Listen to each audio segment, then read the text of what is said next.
This is going to be a review unlike, well, many you've seen in a while.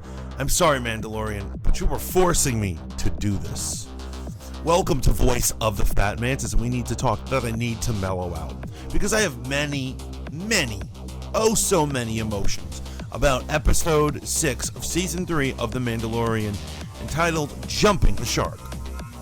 I'm kidding, of course, it's not called Jumping the Shark, it's really called Guns for Hire. But it might as well have been called Jumping the Shark. And I'm going to try to be mellow. I know this might alienate some of you, but before we get to that, I would love it if you like this video, subscribe to this channel, and keep tuning into Voice of the Fat Mantis. Do things like ring the notification bell, or send me a spicy comment. Debate with me. I would love to hear your thoughts on all this stuff, especially if you're still defending The Mandalorian. Now, getting right into it.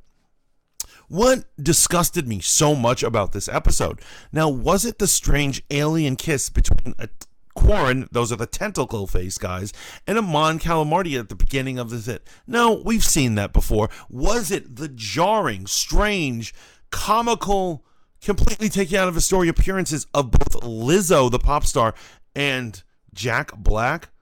No, it wasn't that, although I didn't care for that stuff. Was it the fact that we went through a 45-minute episode, unlike the occasional half-an-hour one, with almost no plot except for the last 5 minutes of the episode? That was close. That was getting in there close. But really, out of all these egregious, very childlike, idiotic story that we're going to watch, I'm not doing a rundown on it. If you want to know what's going on, go watch it, because I'm not talking about it. But it ultimately was an episode that just truly I could not get down with on almost any level.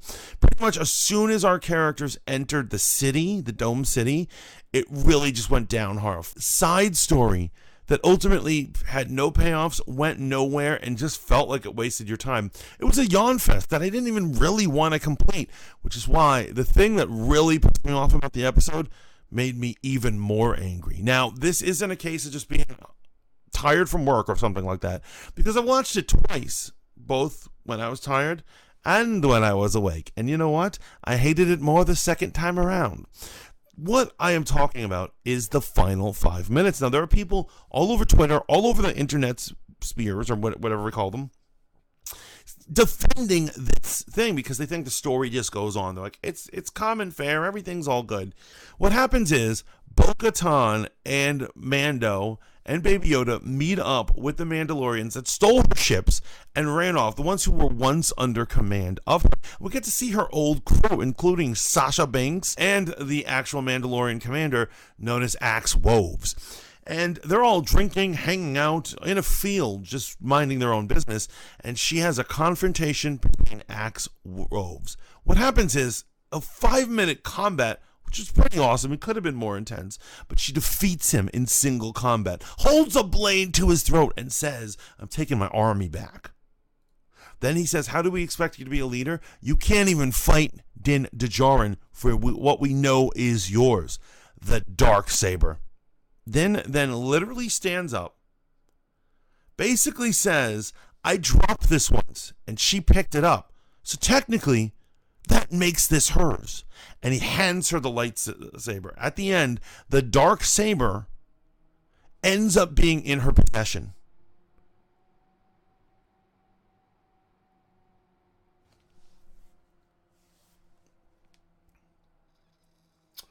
I gotta pace myself right now. I gotta pace myself. Emotions are running. So, the first problem that I have, this is with the overall development of the series, or how they had it, is they set up a horrible dramatic situation for us. They created this tension and interpersonal conflict, and it simply is what happened at the end of season 2. After Din beats Moff Gideon, and he tries to hand bo-katan the Dark Saber, she can't accept it. And then Moff Gideon smiles. He's like, she can only possess it if she wins it in combat. And he's like, but she's supposed to be the princess of the Mandalorians. Her blood is royal. And he says, Mandalorians do not care about blood. They care about the story of how you got the blade. And it sets up this situation. Two characters that we love, our main hero and our possible future main hero's Boo, might have to fight, possibly to the death, for leadership. This is This is drama 101, and it is amazing, and it's well done. And then what they do is circumvent it with a loophole. So this warrior clan of people go around murdering, they have all these crazy oaths. They're wearing their helmets all the time. Well, maybe not these guys, but they come from a culture that does things like that. Pretty extreme stuff. And we are supposed to believe that Din Djarin just says, look, I was defeated by this guy. She saved me here. And he hands it to her. And that's what they call a great story. That's an epic movement of the name of the Mandalore and the Dark Saber. She gets to rule them because he may have told a white lie. How do they even believe this idiot? And another question I have is, if Din wanted to get rid of the Dark Saber from day one back on the Imperial Star Destroyer at the season finale of 2, why didn't they just lie and say she beat him? He could say she beat Moff Gideon, and they could have saved us all this time. They took the wind and the energy out of their own plot, and she's literally handed the Darksaber. Another thing that really irks me is she's supposed to be cursed if she's ever handed the Darksaber. She cursed for people to be scattered to the 7 winds, as they say, because she took the lightsaber, but she didn't win it in combat. She didn't earn it. And guess what? She didn't earn it right now. Now, there's all this rumors that bo-katan, is becoming the new character of The Mandalorian, that maybe Pedro Pascal might not even be in it anymore. Now, they're doing a horrible job of doing a replacement. If they had an entire season to replace him, they are doing a horrible job, because I feel like very few people are buying it. The only people who are buying it are super Rebels fans and people who are super bo-katan fan, which I don't actually think there are a ton of them. I think a lot of people in general love her, but enough to replace Pedro Pascal's Din Djarin? I think not. The next serious problem that I have is basically the episode as it is. They gave us 45 minutes and only 5 minutes of actually watchable footage, and everything else was a cheesy noir tale where they have to uncover the secrets of the battle droids in this weird city where everything is whimsical. It feels like it's the Mad Hatter's Tea Party is going on or something. It's just had nothing to do with anything. And what I'm saying is, if you're going to give me a 45-minute episode of The Mandalorian, you might as well have put in the entire 45 minutes about the drama of Bo-Katan, Axe Woves, and Din Djarin. There are 50 million ways they could have spent their time and energy better. And I'll talk over a few of them right now. Is it at all possible that they have them go directly to the Mandalorians, bypassing them, and when they get there, they're approaching the Mandalorians, and then suddenly Bo-Katan backs up, and all the Mandalorians surround him, and she pulls out a weapon, and she goes, "We have to fight. It's time." And she had actually lured him here to get him in a fight to get his Darksaber. 2, is it possible they go there? She has no ill intentions, and all the people are pissed at her because she will not fight him. And then it is Jin who pulls out the Darksaber and says, "I'm sorry, Bo-Katan, we have to do this. It is our people's way." And they have some sort of honor battle. What if they get there and Axe Woves is actually taken over the city? They're not being nice dudes, and they've actually taken over the city, and Axe Woves rules with an iron fist, and they have to circumnavigate the dome city, but they actually have to find a way to dethrone him. Is it possible that they could have had a battle, and at the end, Bo-Katan beats him, but he instead spares his life and just has him hand over the Darksaber? And apparently, she did it with Axe Woves. Why can't she do it in this other case? Is it possible that almost any other thing could have happened during the 45 minutes of the series other than what we actually got? And so if you mean to tell me that at the end, as an afterthought, you're going to have the most important artifact of the series, the thing that is the driving force, just hand it over to her with no effort, when you've been preaching to us for like 2 seasons now that she has to earn it through effort? Well, then I have to say this: you, Johnny Favs, and honestly, you, Bryce Dallas Howard. Now, on the other hand, if I am overreacting and you're really just setting us up for some sort of weird twist or some crazy thing in the finale, well then.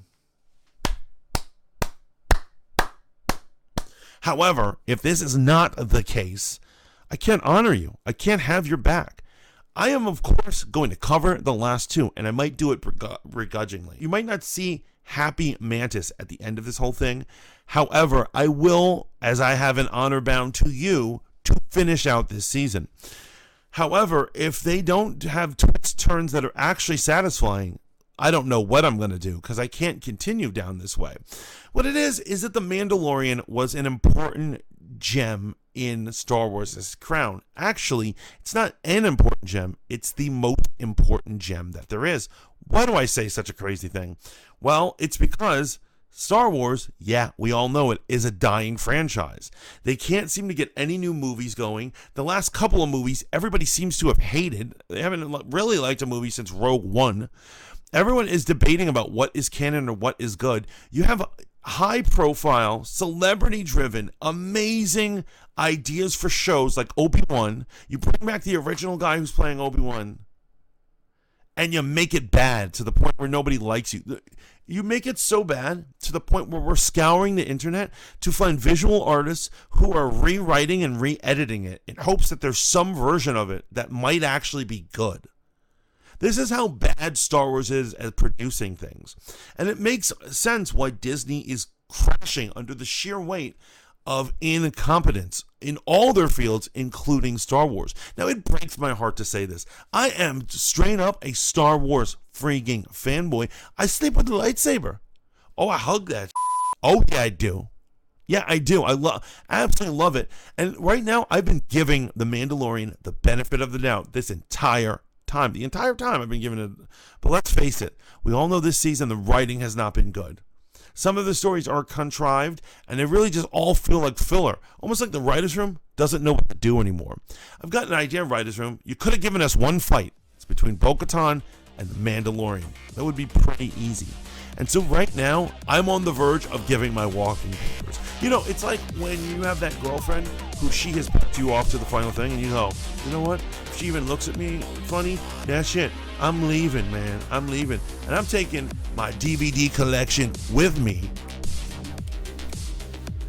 But the real question is, what did you guys think of this episode? Am I overreacting? If there is a reason I should stick around The Mandalorian after the season, please let me know down in the comments. Do you think that this is a jumping the shark situation? What did you think of Lizzo and Jack Black and all the other shenanigans going on? Remember to like this video, subscribe to this channel, keep tuning in to Voice of the Fat Mantis so we can see more bad takes from your favorite bald mantis man.